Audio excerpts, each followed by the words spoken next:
selamat siang Kak. Selamat siang. Kakaknya apakah betul dengan Kak Rama ya yang kemarin kebetulan mengontak saya? Benar. Eh, aku Ahmad Zaidanur Ramadan ya. Biasa dipanggilnya Rama. Oke Kak Rama. Sebelumnya kakaknya sendiri ini sudah kenal saya atau belum? Sebenarnya tuh cuma lihat sekilas dari profilnya aja, belum apa ya, belum nyari tahu segala macamnya. Cuma lihat tips-tipis. Oke baik, kalau gitu izinin saya buat perkenalan diri dulu ya Kak Rama biar lebih nyaman ngobrolnya. Perkenalkan nama saya itu Alia Rahma. Kak Rama bisa panggil saya dengan sebutan apapun senyamannya Kak Rama, tapi biasanya saya lebih sering dipanggil Al sih. Jadi terserah Kak Rama mau panggilnya apa, senyamannya Kak Rama aja. Al aja ya. Oke, jadi sebelum berlanjut lebih jauh nih, aku juga kan kebetulan belum tahu gitu Kak Rama ini orangnya seperti apa, bagaimana. Nah, boleh gak sih saya pengen tahu lebih lanjut, boleh gak Kak Rama ini deskripsiin diri Kak Rama ini gimana? Oke. Mungkin buat yang pertama aku mau cerita kalau semisal aku itu lahir di keluarga yang uh, sebenarnya tuh bisa tergolong harmonis ya. Cuma satu sisi ada apa ya, mungkin berbagai macam gejolak yang ada dalam keluarga itu yang membuatku sedikit mungkin bisa dibilang ada rasa traumatis.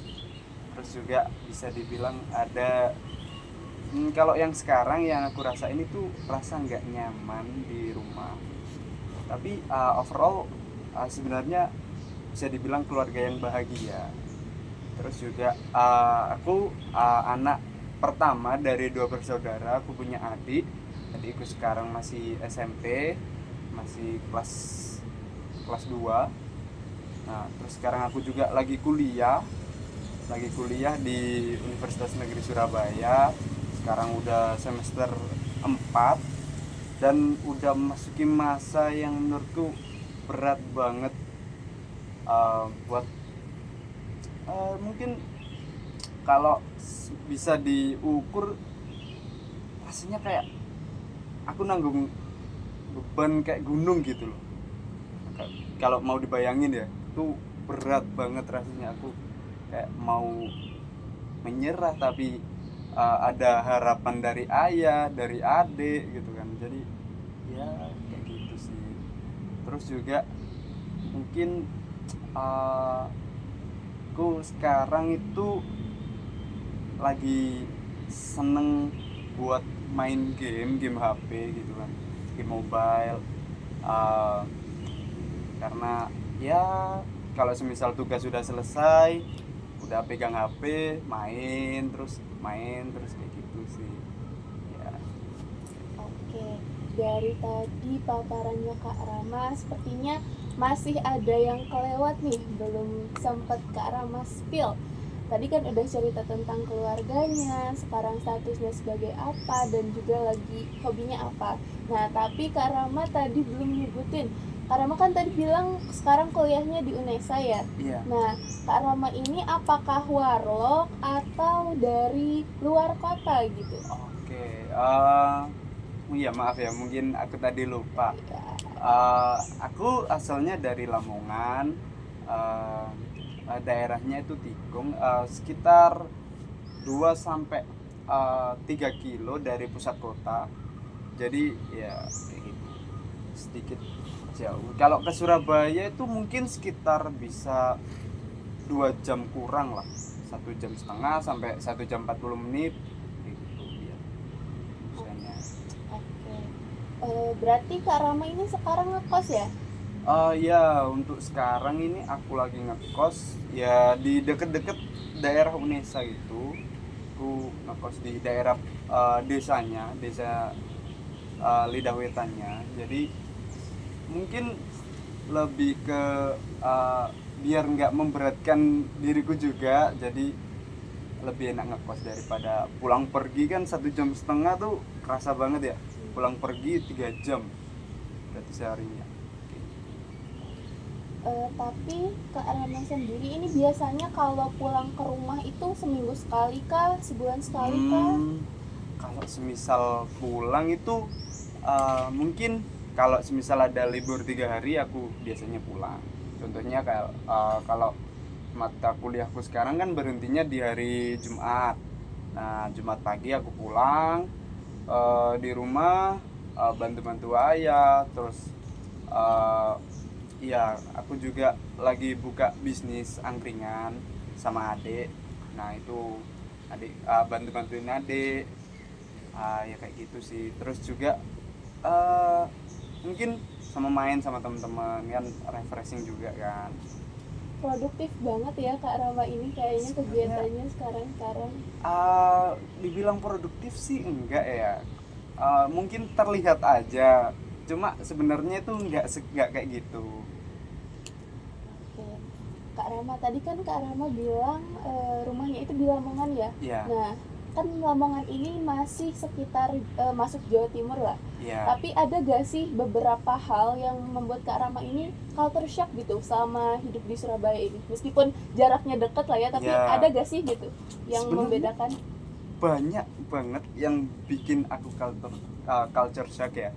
Yang pertama itu dari pertemanannya. Kalau di Lamongan jarak antara laki-laki dan perempuan itu sedikit lebar.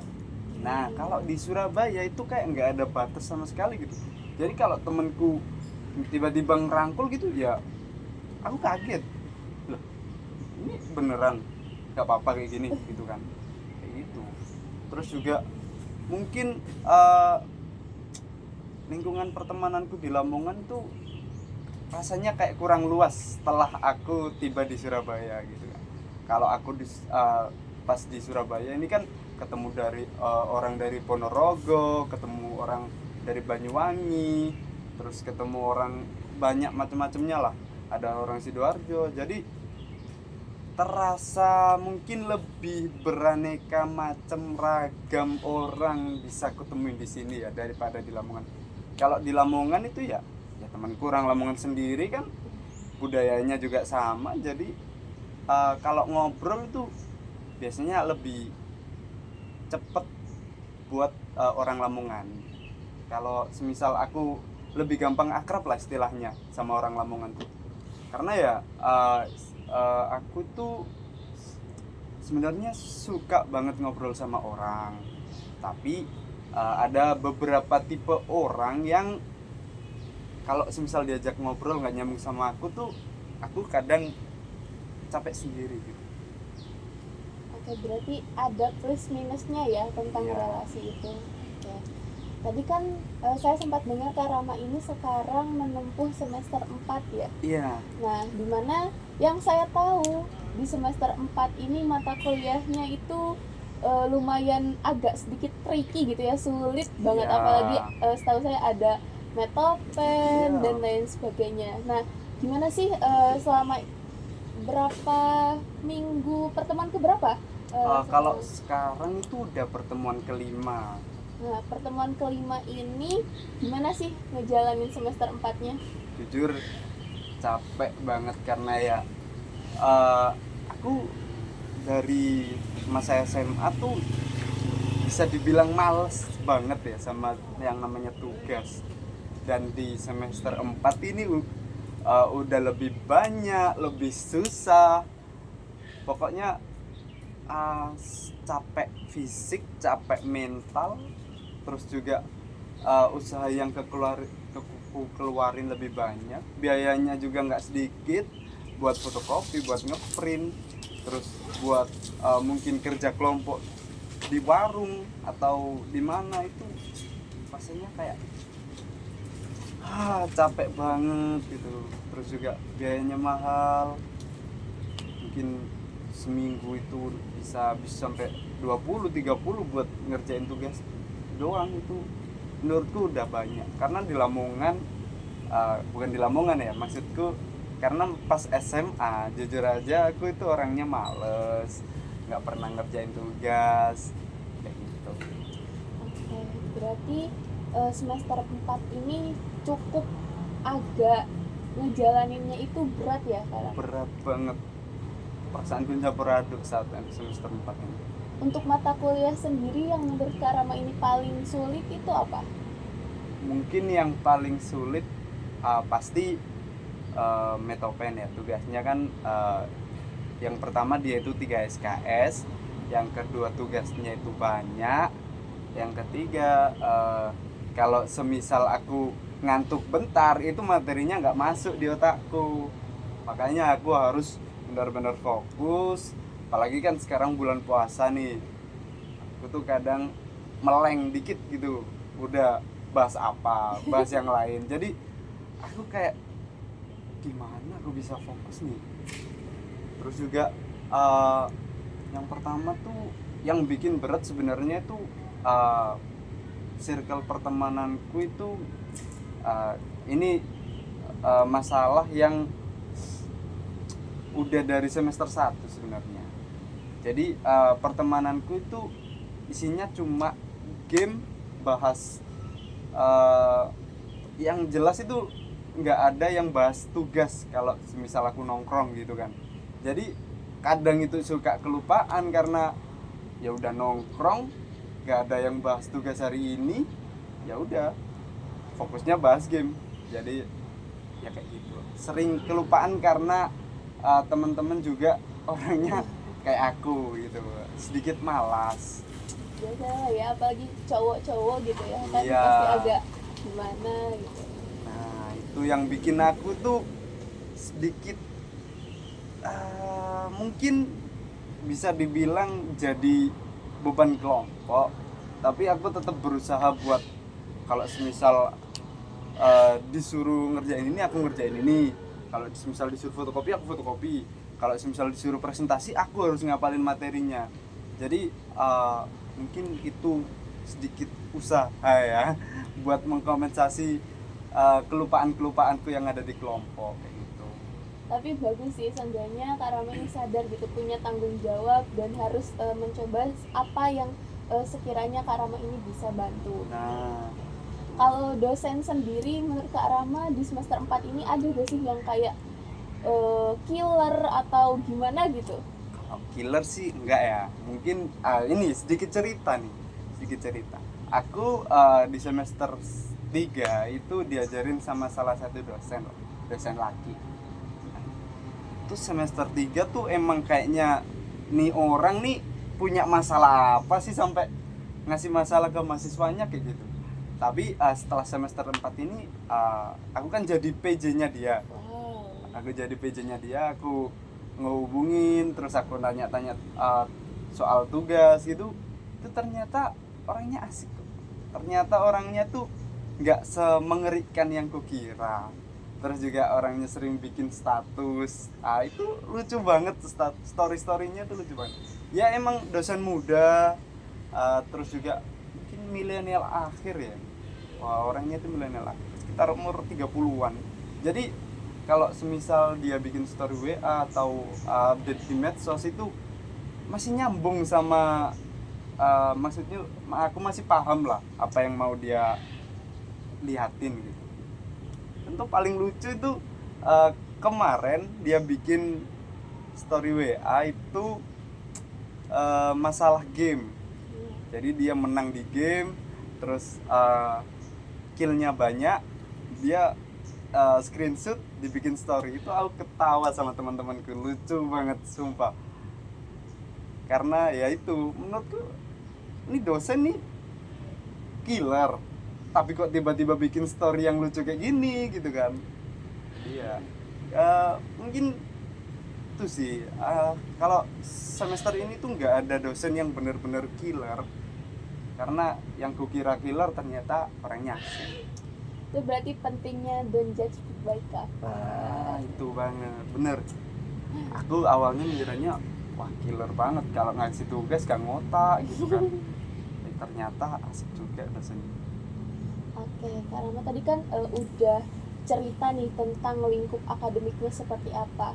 Nah, selain itu ada gak sih kegiatan-kegiatan yang Kak Rama lakuin gitu selain kuliah, ngerjain tugas, entah itu ikut organisasi mahasiswa kampus atau organisasi eksternal atau organisasi di luar lainnya atau komunitas-komunitas lain?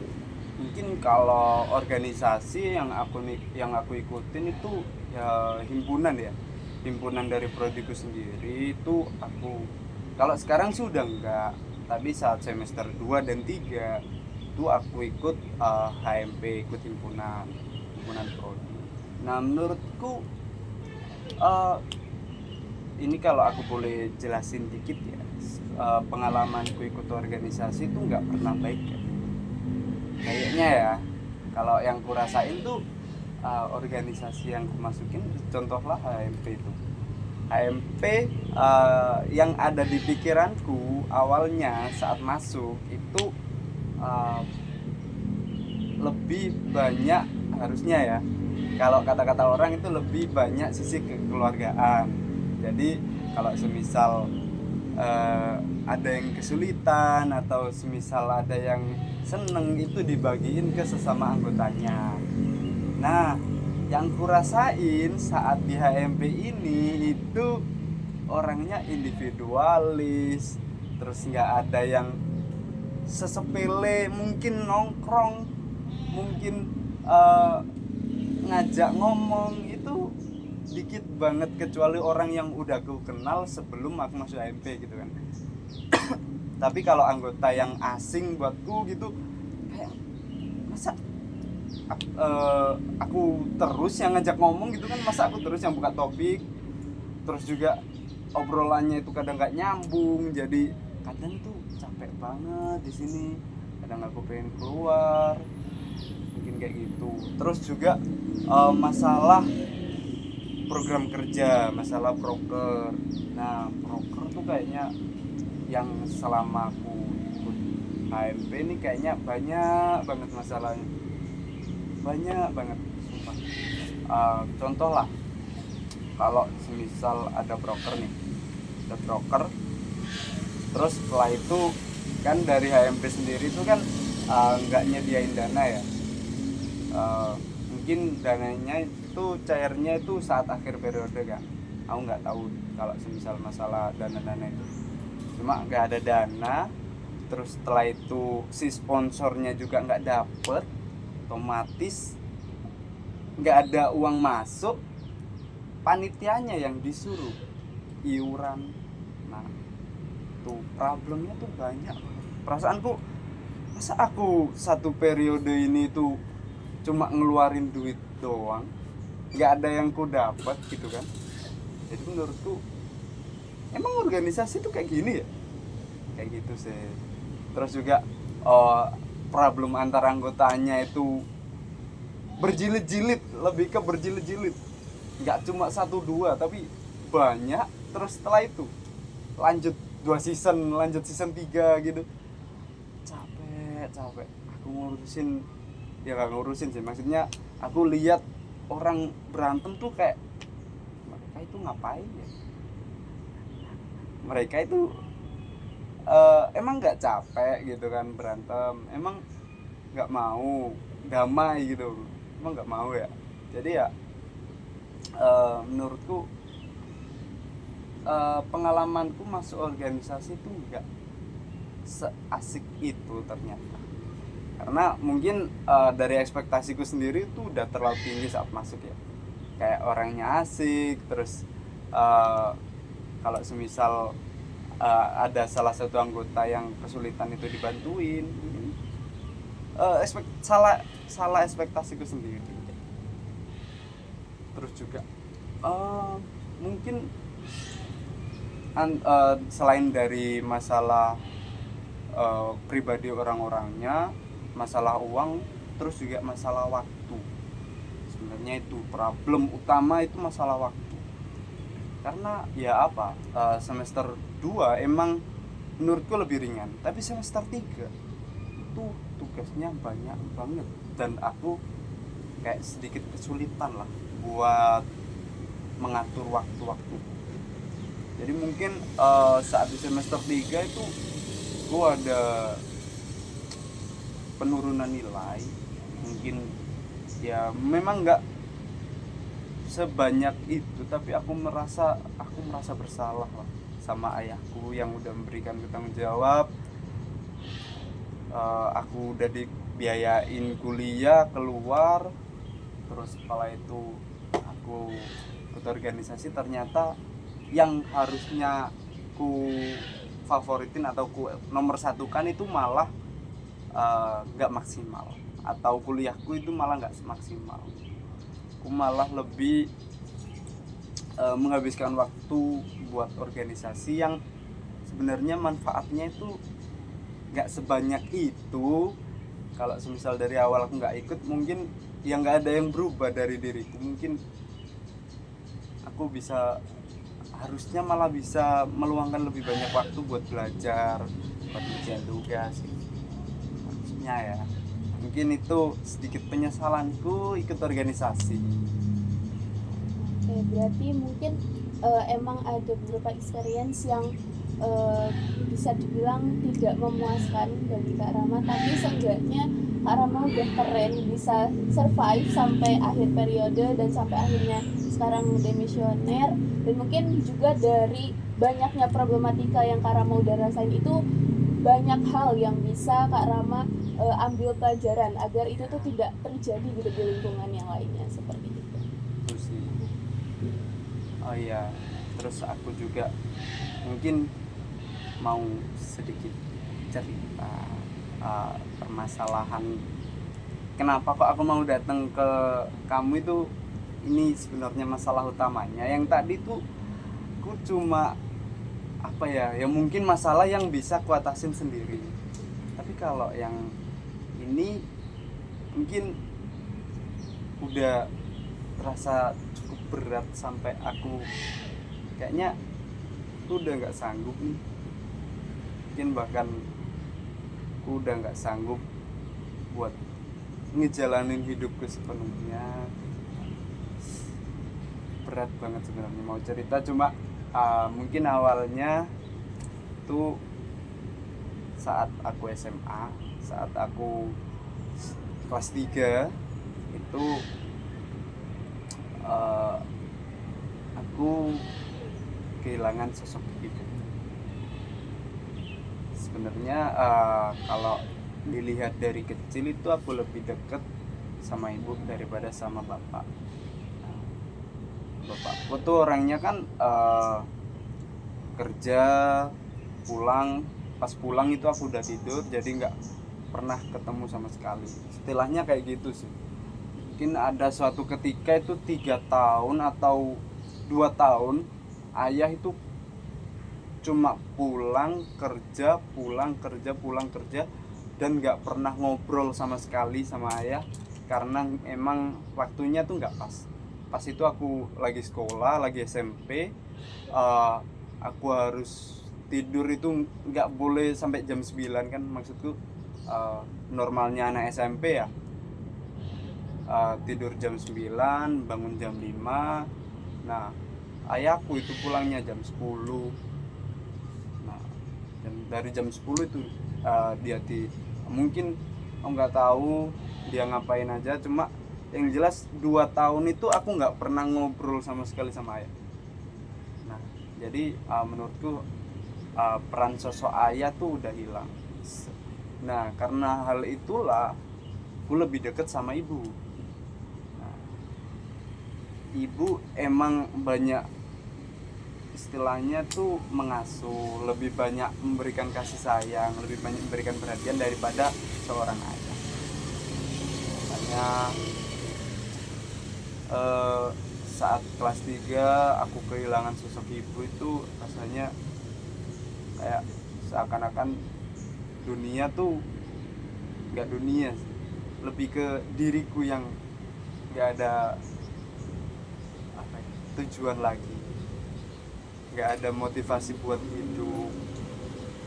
Terus aku juga sering kesepian, aku nggak ada temen ngobrol. Makanya kalau semisal aku di kos itu kadang aku ke temen kosku, ke kamar sebelah, buat ya mungkin cuma sekedar cerita, mungkin cuma sekedar main HP sendiri. Tapi kayak kalau di kamar sendiri tuh kadang aku teringat sama almarhum sosok ibu, almarhum ibu. Terus juga aku ngerasa kalau semisal kalau nggak ada harapan dari ayah ya, maksudnya aku nggak dikasih tanggung jawab buat kuliah tuh, sebenarnya aku nggak mau kuliah. Sebenarnya aku mau buat kerja, mungkin kerja yang ringan atau bahkan kerja full time, nggak masalah. Buat ya, karena apa ya, motivasiku buat masa depan tuh sebenarnya nggak ada. Mungkin kayak kelihatan nggak masuk akal gitu kan, orang yang nggak ada motivasi tapi mau kerja ini nggak masuk akal. Tapi kan yang kurasain tuh kayak gitu. Aku nggak mau apa, sebenarnya hidupku tuh jadi kayak monoton, hampa banget.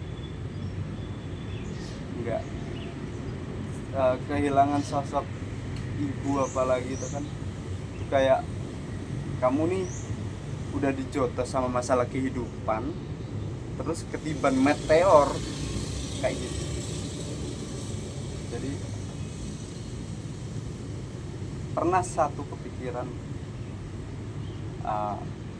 kayaknya lebih baik aku loncat dari gedung deh, atau enggak tenggelam gitu.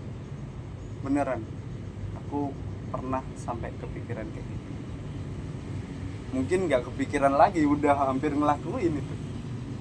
Aku pernah malam-malam hujan, pamitan ke ayah tuh mau main ke temen, ya mau main ke temen tetangga lah. Tapi aku bawa sepeda motor, aku langsung ke sungai, ada jembatan ya sekitar mungkin 5 meteran. Airnya itu nggak sedalam itu, tapi ya karena pas itu hujan ya harusnya deras banget. Terus ada jembatan, aku hampir loncat. Mungkin kalau semisal pas itu aku loncat, aku udah nggak ada lagi di dunia ini ya, karena arusnya deras banget, sumpah. Kayak sebenarnya dalam, sungainya dalam. Jadi ya itu sih. Untung aja aku nggak jadi lompat, karena ya masih mungkin tekadku kurang kuat kali ya. Terus aku juga mikirin ayah, aku mikirin adik. Gimana kalau misal aku loncat, mungkin ya kayak gitu sih. Sebelumnya saya mau terima kasih banyak Kak Rama karena sudah terbuka. Saya setelah mendengar cerita Kak Rama tadi, saya sangat amat mengapresiasi Kak Rama karena sudah survive sampai sejauh ini, sudah kuat sampai ada di detik ini. Mungkin tadi pas pertama kali Kak Rama datang ke sini kelihatannya emang kayak senyum, happy, ceria, tapi nyatanya Kak Rama sendiri itu nyimpen luka yang selama ini mungkin gak banyak diketahui oleh orang, lebih sering dipendam sendiri. Dan ternyata hari ini Kak Rama berani untuk terbuka cerita ke saya. Saya juga paham dimana ketika kehilangan sosok yang sangat amat berarti kontribusinya bagi kehidupan kita, itu bukan hal yang mudah, itu pasti berat sekali menjalaninya. Tapi untuk saat ini sebenarnya apa sih yang dirasain Kak Rama detik ini? Mungkin kalau misal aku mau deskripsinya tuh kayak kami tuh jalan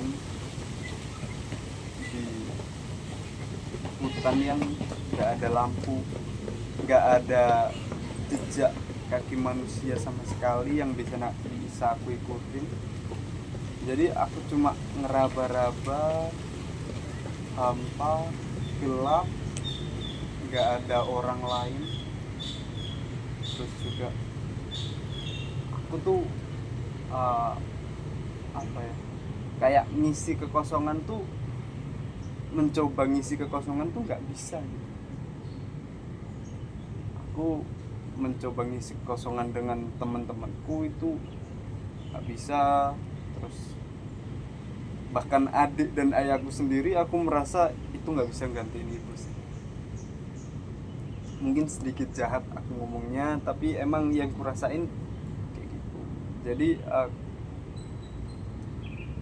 aku ngerasa kayak mending lebih baik aku mati aja nggak sih. Berarti kehilangan sosok ibu ini benar-benar bikin Kak Rama ini kehilangan arah, nggak tahu mau jalan ke depan gimana, dan bahkan sempat terlintas di benak Kak Rama sendiri ini memutuskan untuk bunuh diri seperti itu.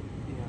Terus juga kayaknya lebih ke motivasiku buat aku berjalan ke masa depan tuh hilang aja, lenyap saat kehilangan ibu atau saat kematian sosok ibu tuh kayaknya aku nggak ada tujuan hidup yang lain deh.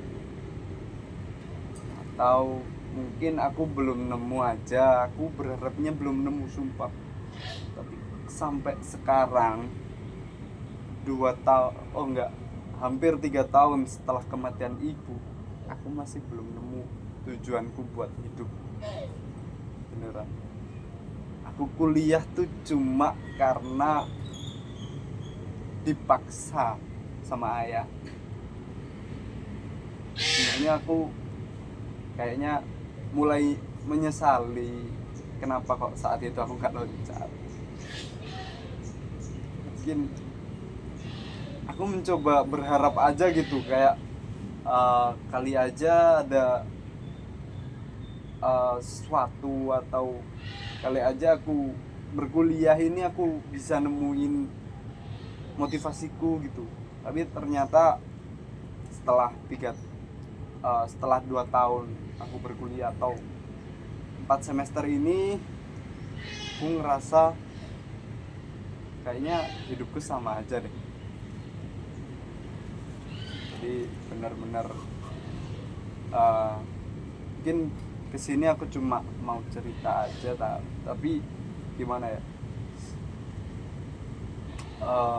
aku tuh bingung saat ini tuh, kondisiku lagi bingung, lagi hampa, mau kemana. Terus juga aku berkuliah ini ngapain.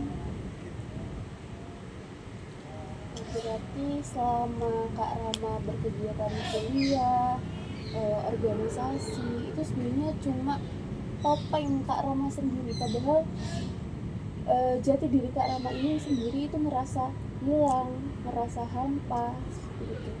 Nah, tadi kan Kak Rama sempat bilang bahwasanya merasa kosong gitu. Kak Rama sendiri ngerasanya ada gak sih bagian yang kosong ini sebenarnya itu terletak di mana? Kalau aku rasain, bagian yang kosong tuh sebenarnya itu ada di dada. Jadi kalau misal aku lagi sendirian terus kangen sama ibu gitu, dadaku itu sering gitu kayak berdetak, kayak apa ya, ngerasa ini ada yang kurang, terus ada yang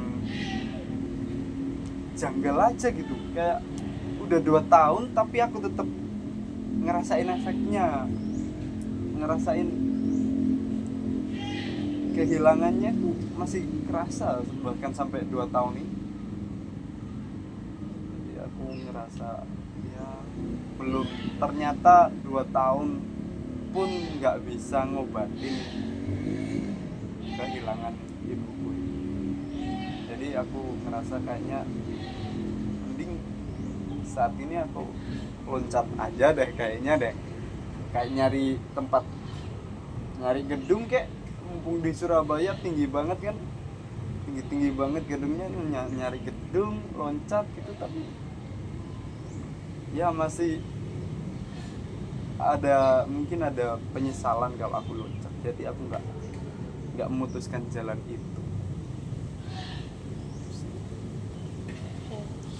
Sekarang boleh Kak Rama coba pejamkan mata terlebih dahulu, dengarkan suara-suara dari hati Kak Rama, dari internal diri Kak Rama, ataupun bahkan dari lingkungan eksternal Kak Rama. Rasakan di dada Kak Rama saat ini itu, apakah merasa sakit, apakah merasa tertekan, atau merasa ada sesuatu yang menimpa dada Kak Rama. Kalau sekarang yang kurasain tuh kayak berat banget sih aku. Jadi di dada tuh kayak ada yang neken gitu, kayak ada objek, mungkin batu atau apa ya, yang kayaknya rasanya tuh berat banget ya. Kira-kira kalau Kak Rama rasakan, seberapa besar batu itu, dan apakah batu itu kasar atau batu halus? Kalau yang kurasain kayak batu yang ada tajem-tajemnya, yang seringkali kalau aku semisal mau gerak kemana atau mau berjalan, atau istilahnya itu aku mau berproses di suatu tempat, itu kayak sering nyayat di dadaku kalau semisal aku mau bergerak. Jadi aku kalau semisal nggak bergerak kan dalam zona aman ya, jadi cuma terasa berat aja. Tapi kalau semisal aku bergerak entah ke Surabaya, entah berkuliah di Surabaya, ini rasanya tuh kayak dadaku itu sakit, berat juga, berat tapi sakit. Saya minta sekarang Kak Rama tetap rasakan sakit itu, jangan coba dilawan, jangan coba dihentikan. Tapi kalau semisal batu itu bisa bicara, apa yang akan batu itu sampaikan ke Kak Rama? Mungkin kalau semisal batu itu bisa ngomong, dia tuh kayak nyuruh aku nggak kemana-mana. Kayaknya lebih baik kamu diem, terus nggak usah berlagak sok buat berkuliah, buat kemana. Mending kamu diem di rumah udah, terus sesalin kepergian ibu. Berarti emosi apa yang dibawa sama batu itu? Marah kah? Sedih kah? Penyesalan kah? Sedih, penyesalan, keputusasaan, mungkin juga marah ke dunia ya, yang udah ngehilangin sosok yang benar-benar tempat aku bergantung. Mungkin kalau mungkin ini berlebihan, tapi kalau semisal nggak ada ibu, kayaknya aku nggak bakal hidup gitu kan. Jadi aku ngerasa kok nggak adil banget ya Tuhan ya, kalau dunia ini nggak pernah berpihak ke ibuku ya. Saat hidup dia kesulitan, saat hampir mati pun dia kesulitan, saat dia mati aku yang kesulitan. Kayak kenapa gitu kan, kenapa Tuhan memberikan nasib kayak begini tuh, kenapa? aku nyalain Tuhan, nyalain dunia juga nggak ada artinya sih sebenarnya. Aku ngerasa kayak ya begitulah gitu kan. Aku ngerasa mending lebih baik aku diem aja, aku bergerak, toh juga nanti dapat nasib buruk, nanti nasibku nggak bakal membaik kayak gitu kan. Makanya mungkin itu yang dibawa si hati si batu ini ya. Kayaknya emosi, keputusasaan, sedih, marah, menyalahkan orang lain dan lain sebagainya kayak gitu. Oh, dari tadi luka-lukanya Kak Rama yang ceritakan, batu itu sebenarnya menurut Kak Rama sendiri itu diletakkan oleh apa atau siapa? Kalau batu yang itu mungkin sebenarnya diletakin sama diriku sendiri. Sebenarnya ini sedikit lucu kenapa aku meletakkan batu yang buat nyakitin diriku kan. Tapi mungkin itu aku lakuin juga karena adanya kesedihan, adanya itu, makanya aku nggak mau gitu bergerak kayak gitu sih sebenarnya. Jadi mungkin sebenarnya aku cuma nyalahin Tuhan, nyalahin dunia itu cuma lelucon, karena yang membuatku sakit, karena yang membuatku nggak bergerak itu sebenarnya diriku sendiri. Kak Rama, tadi setelah saya amati lebih dalam, saya perhatikan Kak Rama ini seringkali menggetarkan kaki Kak Rama. Kebiasaan sih. Apa yang Kak Rama rasakan ketika kaki Kak Rama ini selalu digetarkan? Yang aku rasain tuh sebenarnya kayak nggak tahu ya, mungkin lebih nyaman aja ya. Karena ini kayaknya udah jadi kebiasaanku sejak mungkin 1 tahun yang lalu. Aku nggak tahu mulainya kapan, tapi kayak rasanya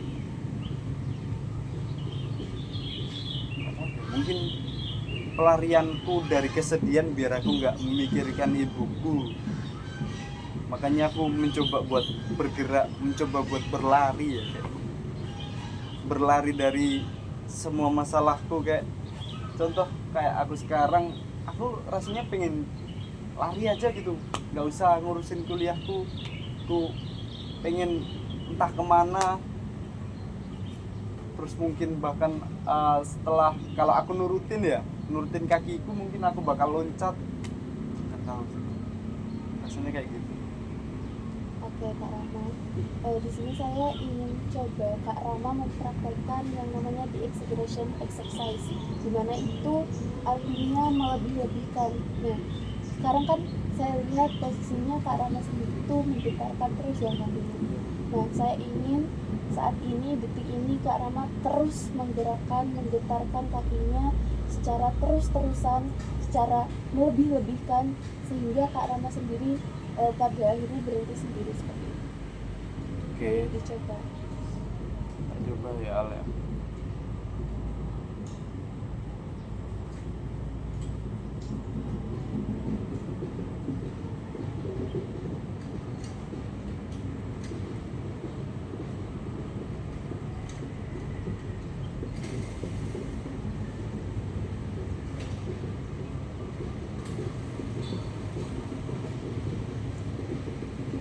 Udah berhenti. Udah. Akhirnya, apa yang Kak Rama rasakan ketika tadi berusaha untuk melebih-lebihkan atau menggetarkan kaki Kak Rama? Mungkin yang kurasain itu kayak sebenarnya ya ada sedikit perasaan buat lari, perasaan buat entah menghilang, atau aku nggak pengen lagi nih punya beban kayak gini. Aku nggak pengen lagi deh buat hidup, aku nggak pengen lagi deh buat, ya lebih baik aku menghilang aja gitu. Kayak aku pengen lari dari semua masalahku, tapi ya gitu, nggak bisa karena ada sedikit perasaan mengganjal tuh gitu. Jadi mungkin itu sih yang aku rasain ya. Aku merasa pengen lari dari semua ini, aku nggak pengen buat maju ke depan itu aku nggak pengen. Aku pengennya itu lari, aku nggak pengen buat berproses gitu kayak orang lain berkuliah itu buat agar lebih baik dari yang sebelumnya kan. Nah kalau semisal yang aku rasain sekarang itu aku pengen lari, pengen hilang, pengen ya udah kayak gitu sih. Berarti sejauh ini Kak Rama sudah menyadari hal-hal yang Kak Rama rasakan ini sebenarnya ada maknanya. Mulai dari tadi rasa di bagian dada Kak Rama ini ada batu besar yang menimpa Kak Rama, yang seolah itu menahan Kak Rama untuk berkembang, menahan Kak Rama untuk berproses. Mintanya itu untuk diam saja, stuck di tempat yang sama dan tidak berpindah gitu kemanapun. Sementara untuk kaki Kak Rama sendiri yang bergetar itu, Kak Rama bisa mengartikan bahwasanya Kak Rama ini ingin lari dari masalah-masalah hidup yang Kak Rama rasakan. Kak Rama pengen loncat untuk menghilangkan semua masalah, untuk mengakhiri hidup. Kak Rama sadar gitu, ada beberapa hal yang Kak Rama itu rasakan dari bentuk fisik, tapi sebenarnya itu tuh kode kenapa Kak Rama itu bisa seperti itu.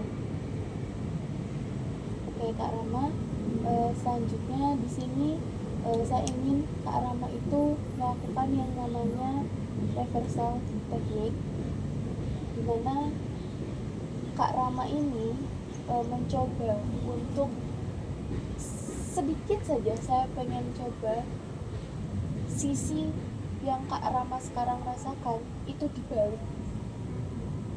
Misal tadi Kak Rama merasa kehilangan motivasi atau kehilangan arah. Nah sekarang saya pengen minta waktu Kak Rama sedikit aja untuk coba gitu,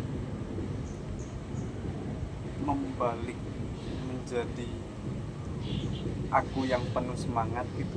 ya. Apa sih kalimat pertama yang akan Kak Rama ungkapkan?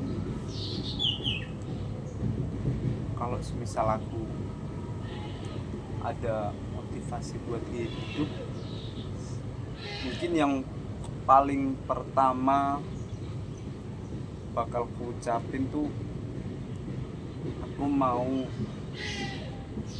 mensukseskan adikku dulu, mau membahagiakan ayahku. Aku pengen lihat adikku tuh seneng, aku pengen lihat adikku tuh kuliah, aku pengen lihat adikku tuh kerja, terus entah cari pacar atau dan lain sebagainya. Yang penting adikku tuh bahagia sih. Terus juga ayahku, mungkin aku pengen lihat dia gak murung karena tiap malam kayaknya aku ngerasa ayahku tuh sebenarnya lebih sedih dari aku. Sebenarnya ayahku tuh kayaknya lebih sedih dari aku, tapi kok bisa dia lebih kuat dari aku, kok bisa efeknya nggak kayak punya aku gitu. Aku kan rasanya pengen meloncat, tapi ayahku tuh tetap bekerja, tetap memenuhi kebutuhanku. Aku merasa bersalah banget sama ayahku karena udah mikir, pernah nyoba buat bunuh diri karena ayahku ternyata berusaha. Aku pengen keluarga aku bahagia, aku pengen diriku juga sukses, pengen diriku tuh gak hanya stuck di satu tempat. Aku pengen bergerak, aku pengen jadi orang yang lebih baik daripada hari sebelumnya gitu kan. Karena apa ya, kalau aku ngerasain sekarang itu, aku ngerasa kayaknya semua langkahku juga gak berguna deh, karena pada akhirnya aku tetap pada kesedihan yang sama. Jadi aku ngerasa kayaknya kalau aku penuh dengan motivasi, aku bisa ngejalanin hidupku sepenuhnya. Oke, Kak Rama, dari kalimat-kalimat dan harapan-harapan yang telah Kak Rama sampaikan tadi, saya rasa melihat yang awalnya Kak Rama menceritakan luka-luka yang Kak Rama rasakan, tapi saat ini saya sudah mendapatkan titik temu bahwasanya Kak Rama ini masih punya keinginan, masih punya harapan yang nantinya itu mungkin bisa Kak Rama capai seperti itu. Nah, Kak Rama, mungkin untuk pertemuan kali ini bisa saya cukupkan. Saya sudah mendapat banyak informasi dari Kak Rama dan saya juga sudah menemukan satu celah atau satu benang merah titik temu ya untuk kita bicarakan kembali, mungkin entah itu di pertemuan selanjutnya bisa kita jadwalkan lagi nantinya. Sekali lagi saya ucapkan terima kasih atas kesediaan Kak Rama sudah sudah berkenan hadir ke tempat ini, sudah berkenan menceritakan luka-luka lama yang mungkin harusnya ketika itu diceritakan itu malah bikin relapse Kak Rama, bikin sakit lagi, dan saya sangat mengapresiasi sekali Kak Rama bisa menceritakannya kepada saya hari ini. Sekali lagi saya ucapkan terima kasih. Intinya sekarang jangan dulu terburu-buru, jangan takut tertinggal sama orang lain, cukup rasakan apa saja yang Kak Rama rasakan, sedih, kecewa, putus asa, marah. Untuk saat ini terima saja semua itu, karena semua perasaan yang Kak Rama rasakan saat ini itu valid, jadi jangan terlalu di pressure gitu, so let it flow aja. Mungkin kita bisa jadwalkan kembali pertemuan selanjutnya. Nanti Kak Rama bisa menghubungi saya lagi, free-nya kapan, jam berapa, hari apa, tanggal berapa, nanti bisa kita komunikasikan kembali. Aku minggu depan bisa. Oke, terima kasih Al atas udah mau dengerin ucapanku, udah mau dengerin omonganku, ceritaku, terus udah ngeluangin waktu juga mau aku ajak ketemu gitu. Aku mau pamit undur diri dulu. Terima kasih. Terima kasih Kak Rama. Ya. Hati-hati di jalan ya. Ya. Selamat siang. Selamat siang.